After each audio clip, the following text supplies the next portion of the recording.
जी, बिस्मिल्लाहिर्रहमानिर्रहीम। Honourable prime minister, मैं Syed Mahmood ul Haq Bukhari, chairman all Pakistan किसान फाउंडेशन, रहीम यार ख़ान से मेरा ताल्लुक़ है।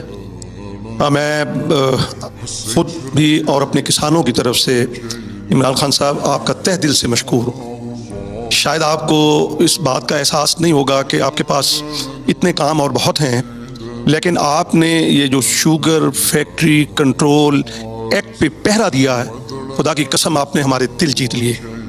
और आज जब मैं प्राइम मिनिस्टर हाउस में दाखिल हो रहा था, बाखुदा मेरी आंखों में पानी था कि आज हमें तस्लीम किया। आज तक ये पहला वाकया है कि किसानों को इस तरह से इज्जत से बिठा के एक मुल्क का हाकिम जो है वो उनसे दुख सुन रहा है। और हम इतना अरसा नुचते रहे, आप यकीन करें, इस माफिया ने, जिनको आप भी अब माफिया कहते हैं, हम तो पहले से कहते थे, आपने इतनी दलेरी के साथ और साबित कदमी के साथ मैं आपको सलाम पेश करता हूँ कि आप डट के खड़े हो। कहते हैं ना, डट के खड़ा है अब इमरान, तो आप वाकई डट के खड़े रहे। और मुझे ये भी बात कहनी है कि आपको इतनी जंग लड़नी पड़ी। मुझे पता है कि एक वो जो एक्ट पहले 4 में पास हुआ, वो कैसे हुआ, वो किन्होंने किया। एक वज़ीर आज़म साहब का हुक्म था, ऑर्डर था, और उसको किस तरह से इधर उधर किया गया, ये तो खालिद खोखर साहब की मेहरबानी है कि आप तक ये पहुँचे और वो आप अड़ गए और आपने वो पास कराया। और अब भी जनाब की नोटिस में ये दे दूँ कि जनाबे वाला वो नहीं मिल रहा कहीं वेबसाइट पे, वो एक्ट मिलना चाहिए ना, पास हो गया पंजाब असम्बली से, और उसमें कोई बुराई नहीं है वज़ीर आज़म साहब, कोई बुराई नहीं, उसमें कोई ऐसी चीज़ नहीं है कि जो वो हमारे शुगर मिल्स के लिए कोई नुकसानदेह हो। किसानों को एतमाद मिला, किसानों को इंतहाई एतमाद मिला, और आज हमें ये एहसास हो गया कि हमारे पीछे जो है वो मुल्क का हुक्मरान खड़ा है किसानों के पीछे। और आप देखिएगा, ये मेहनती लोग हैं सर, ये सब सांपों से भी डसे जाते हैं, ये सख्त 50 डिग्री में खड़े होके। मैंने कहा था कि यहाँ के जो इस्लामाबाद के कुछ दोस्त हैं वो आए, आकर 2 दिन हमारे साथ आकर गुजारें, तो उनको एहसास हो जाएगा कि किसान, हम कमाऊ पूत हैं वज़ीर आज़म साहब, हम कमाऊ पूत हैं, हम रिटर्न देते हैं। जब हमें आप ये इन्वेस्ट करेंगे, जिस तरह खोखर साहब ने कहा कि वो खाद पे आप, मैं ये रिक्वेस्ट करूंगा कि 2500 रुपये अगर आप कर दें तो 8 से 10 करोड़ DAP की खपत होती है 2 फसलों पे। आप देखिएगा इनकलाब आ जाएगा, और इतनी फसल होगी कि आप बाहर भी भेजेंगे और यहाँ भी, और रेट्स भी कम हो जाएंगे। जब चीज़ ज़्यादा होती है तो रेट्स भी कम।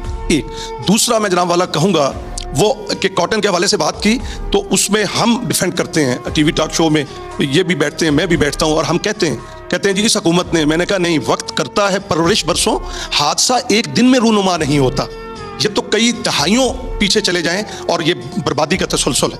अब मैं गुजारिश करूँगा कि एक ऐसी कमेटी बना दें जहाँ पे हम दोस्त बैठें, हमें एक्सेस हो, और वो आपको आके बताएं शुगर केन जो है एक्ट है, उसके और बहुत सी चीज़ें भी हैं जो जनाब वाला के अगर नोटिस में आएंगी तो आप कहेंगे शुगर कंटेंट के मुताबिक किसान को नहीं मिलता। अगर 9% पे कीमत तय कर दी जाती है जनाब वाला, तो फिर वो हर माह, ये बिलाल इसराइल साहब बड़े अच्छे ड्रोर हैं, ये भी बताएंगे कि वो हर माह में इजाफा होता है, 9, 10, 11, 12 हमारे रहमिया खान में और गिरदुनवा में 13% तक जाती है, और हर उस नुक्ते पे कमो पेश 22 रुपए बढ़ते हैं ज़मींदार के, और ये अपनी जेबों में ले जाते हैं। उसका हल ये है कि लेबॉर्ट्रीज़ हर शुगर मिल के अंदर लगाई जानी चाहिए। उसके अलावा बाकी भी, मैं चूँकि वक्त कम है, मैं लाइव स्टॉक के हवाले से भी जनाब को दरख्वास्त करूँगा, बड़ा पोटेंशल है। और दूसरा, आम, ये किसानों के दम से सर रौनके हैं। ये जो शहरों में ठेले लगे होते हैं और मज़े ले ले के सब वो खाते हैं माशाल्लाह आम वगैरह, तो उसके ऊपर भी आपकी तवज्जो की ज़रूरत है। बहुत बड़ा पोटेंशल है, बाहर भी जाना है। अब 18 लाख टन थी सर, अब 12 लाख टन पे आम की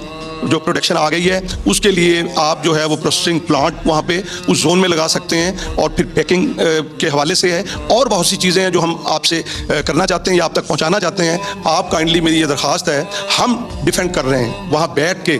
गवर्नमेंट को जब हमसे पूछते हैं बाज़ एंकर्स दोस्त हमारे, हम कहते हैं नहीं, फसलें अच्छी हुई, पिछले साल फसल अच्छी हुई, हम कैसे कहते हैं कॉटन के अलावा बाकी, और मुआवजा पूरा मिला। वो जो 2020 ऑर्डिनेंस है, उसकी बदौलत जो है, जो खोखर साहब ने कहा कि 100 अरब किसानों की जेब में गया है। और अब ये है कि वो काइंडली, वो हमें जो बिल पास हुआ है वो भी आप हमें ज़रा उसकी कापियाँ ले दें ताकि फिर कोई गड़बड़ ना हो।